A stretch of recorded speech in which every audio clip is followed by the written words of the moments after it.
What a beautiful day. This is Myles Wood with Shoreline Builders. I'm sitting here with Alex Wright from First Heritage Mortgage. We are going to one of our new builds, custom home builds today in the Currituck Club, all the way in beautiful Currituck, North Carolina on the Outer Banks. Excited to show you guys what's possible and maybe make your dreams come true down here on the Outer Banks. This is really a second home community we're going to.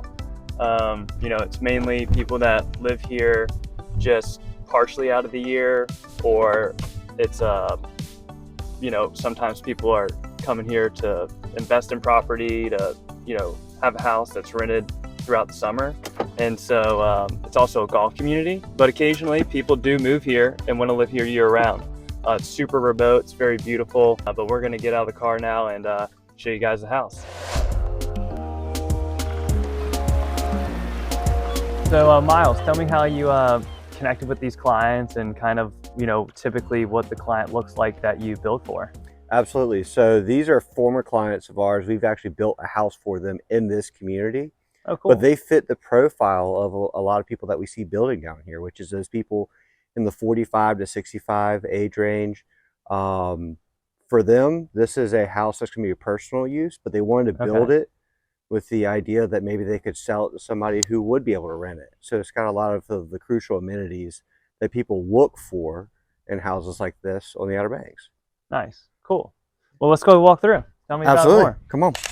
So this is a 3-story reverse floor plan house. Okay. 2 garages, as you can see, nice and spacious, enough for a few vehicles to get in. And they have a game room down here on the bottom floor. Nice, that'll be fun. Little TV area. Exactly, something for the kids and for the adults to come into off of what's going to be a real statement piece for the house is the pool and hot tub combo outside. Yes, and that's completely custom. It's a concrete pool. Is there a bar with it? There's going to be a bar there too, a tiki bar area. And so this is absolutely the homeowner's design. Okay. And we're bringing that vision to life. So let's go take a look at that. Yeah, let's check out the pool, where it's going to be.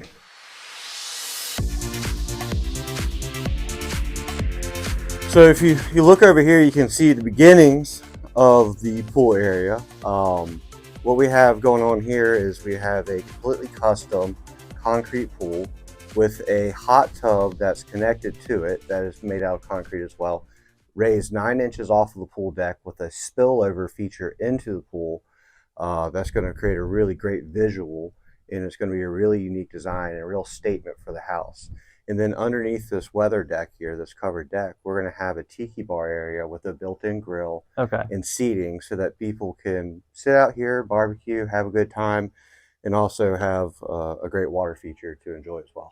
So do most of the house you build have pools, or what kind of, I also just think about cost, can you talk a little bit about the cost of the pool? Sure. Or if it's common that you build pools, considering the beach is literally a mile away? A lot of people love pools. I think we see probably 75 to 90% of our builds include a pool. Yeah. Families love them, especially if you have small kids. Sometimes the ocean can be a little rough on small kids. That's a good point. So they like to have an area where they can entertain them throughout the day. And the cost of the pool, that's going to vary on what you want in it. But traditionally speaking, we can build custom concrete pools for about the same price that you can do fiberglass pools. Oh, wow. So the cost of those have really evened out, and we prefer to go with the route where you get a little bit more option and customability. So, gotcha. Cool. Yeah. Well, speaking about price in general, I hear numbers all the time bouncing back and forth as a mortgage person.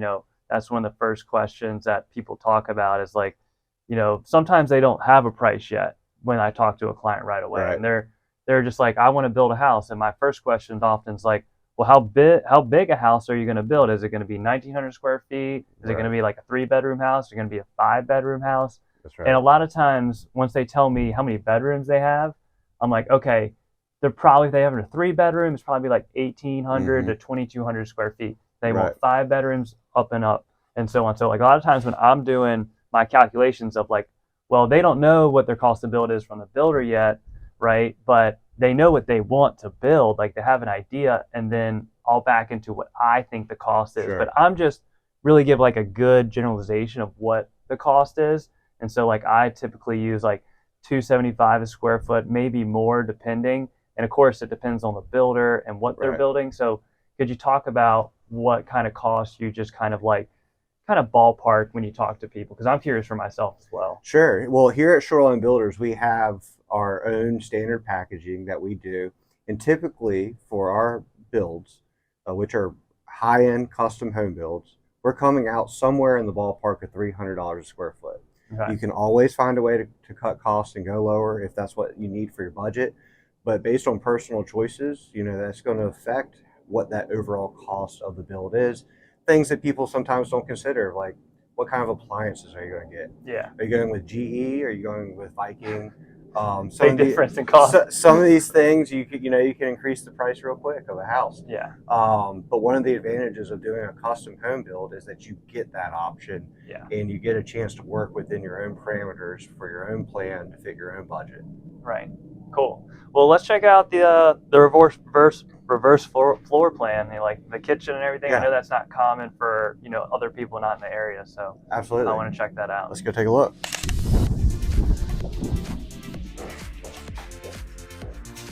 This is the game room that we're walking through, right? So Yep. it'd be game room to pool. That's right. Right. Okay.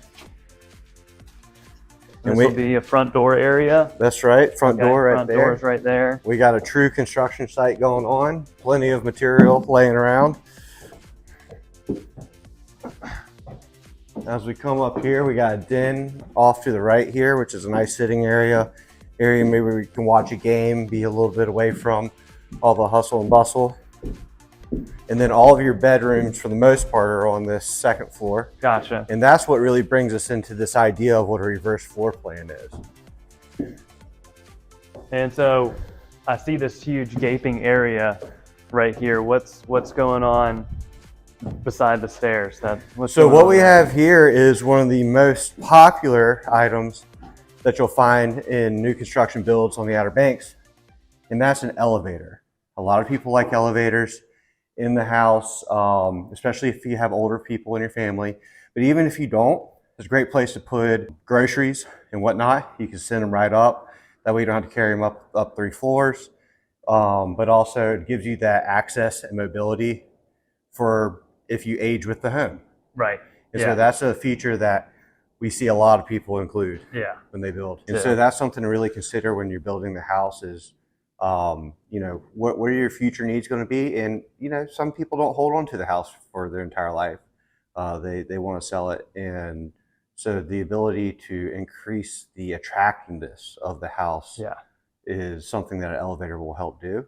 Okay. And it'll be a lot more expensive for somebody to come on and add it on later, which means that when they look at the cost of the house and what they want to do, it's going to be something that they're going to say, hey, maybe, it would have been better if they had included it. Yep. What about the pool too? Because I talk, this is almost more common where they're kind of stretched on budget. They're like, I really want a pool, but it seems to me that once I've gotten some numbers from the builder, I don't have a hard cost yet, but I'm like, the borrower seems like, I really want the pool, but I can't afford the pool like right at this second. Right. So like I've had builders have different opinions about that solution of like, how are we going to eventually get this client pool if they don't have it initially? Like, what are your recommendations there? So what you want to do is you want to make sure you bring that up pretty early in the process before we even start building, before you even get permits, to say, hey, I want a future pool. Because what you're going to want to do is make sure that your site plan that gets approved by the county allows for the lot coverage for a future pool. Right. Adding a pool later is not nearly as big of a deal as adding an elevator later. Okay. So when you add a pool later, it's a standalone structure on the property. Doesn't have to tie into the house, any of the trades that are going on in the house. So a lot of this can be done outside of the house, outside of the initial build. And so that option to add a pool later down the road, if your budgetary needs dictate that, that's something that can absolutely happen. Well, let's just check out the view for a second. I think Sure. that's important to point out. Yeah, this is a great great lot. We were able to work with the county to put some fill in the lot to get it to where it needed to be, so we could have sound views Okay. Okay. and ocean views. Very cool. But it's a little foggy out today, so the ocean might be hard to see. But we'll take you in so you can take a look at the beautiful sound that we have out here. I also just thought I'd point out, while we're looking at some other homes here, you can see that the home over here is probably another, second home or vacation home. Could be a rental. Just kind of get a feel of the neighborhood of the Hunt Club or Currituck Club? This is the Currituck Club. Currituck Club. It's right. On Hunt Club Drive. On Hunt Club Drive. Yep, that's right. So yeah, it's also another great point too, is that speaking of the Currituck Club, is there's a great golf course nearby, or right down the street, and obviously people have weddings here.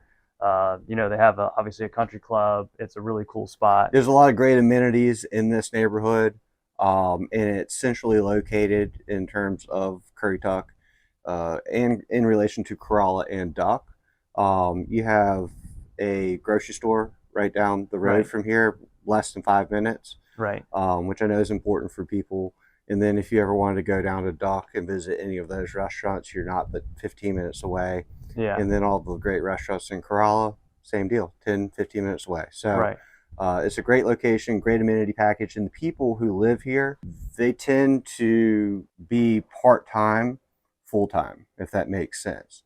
So they live here regularly throughout the year, but they don't live here all year. Right. Which can be a little bit different than some of the other communities in this area, where people typically just rent the houses for vacation rental. So you get out of that rental a little bit, because the rentals can be a lot. Yeah, exactly. So this is a unique community in the sense that they have a lot of people who are really connected to it. You see a lot of the same people, and that gives it that community feel. Yeah. I think another important point to make, that we're talking about amenities, the neighborhood itself, and other things, is, if you went to another beach area, potentially in like Maryland or Long Island or Connecticut, the affordability of the Outer Banks, I just think it's hard to beat. There's not much like it, and you're only an hour and a half away from the airport. That's right.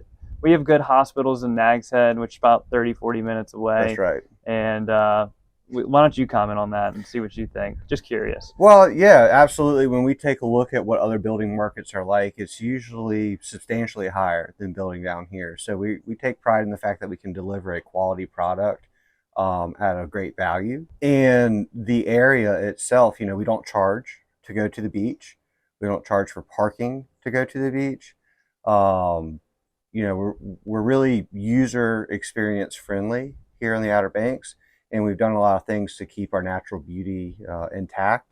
And so that's a lot of the selling points of the area, is that there's affordability when it comes to building. Well, you can't beat that view out there, I'll tell you that. And Myles, I just want to say thanks for your time, man. It's great catching up. And of course. I hope everybody enjoyed the video, and we'll see you next time. That's right.